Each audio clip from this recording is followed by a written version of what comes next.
going to write the book on George W. Bush, number 43, 5 years after he's out of office?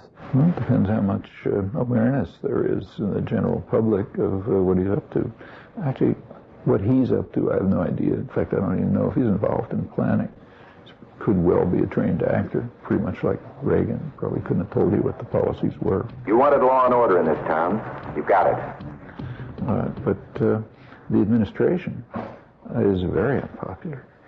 Its popularity's reaching, not the lowest point in history, but it's quite low, and lack of trust is going up.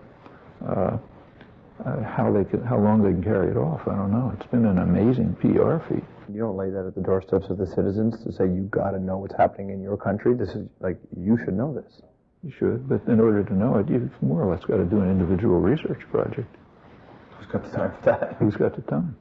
I mean, there's a huge government media campaign, mostly September 2002, when it was more or less announced, just to frighten people.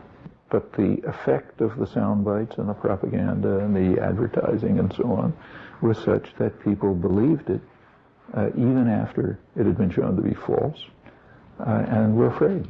500 tons of chemical weapons agent for 25,000 liters of anthrax. Up to 1 million people could be dead. It could come in the form of a mushroom cloud. And by the end of the month, the United States was, I suppose, the only country in the world where people not only hated Saddam Hussein, which was everywhere, but were afraid of him.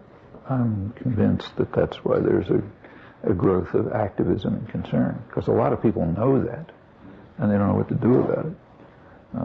So distrust of institutions keeps going up. I heard you had assassination threats on you. Is that true? Have you ever heard that? Oh, sure. But, for example, I was on the Unabombers list. You were? So all my mail was being monitored at MIT until they caught him. But there's constant, there's death threats. Often I have police protection, which I don't want. Almost always, say if it's on a university campus, very commonly there's police protection, undercover, because I don't agree to it. And it's almost invariably if I'm going to give a talk on the Middle East. You were labeled anti-Semitic for something years ago, right? I'm labeled anti-Semitic because I'm critical of the policies of the State of Israel. Do you get a chuckle though when you read your hate mail? Do you laugh at it and go, man, that's a good one? Well, I answer the letter seriously. I'm a Mossad agent because I don't think that Israel should be wiped out. I mean, literally, these are but the most interesting one is the 9/11. I don't know, there's a lot of that in Canada. Lots of people think that there's some crazy conspiracy. And if you don't agree with it, you must be working for the CIA. Right. Do you think about getting old? You write a lot, and I wondered, are you just trying to get it all out? Like at a certain point, do you look in the mirror and say to yourself, I'm aware of this now, I'm conscious of this?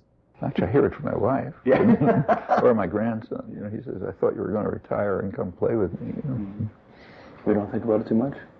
Not as long as I can keep going. Demands are too great, and the issues are too important. Be well, man. Thanks a lot. Thank you.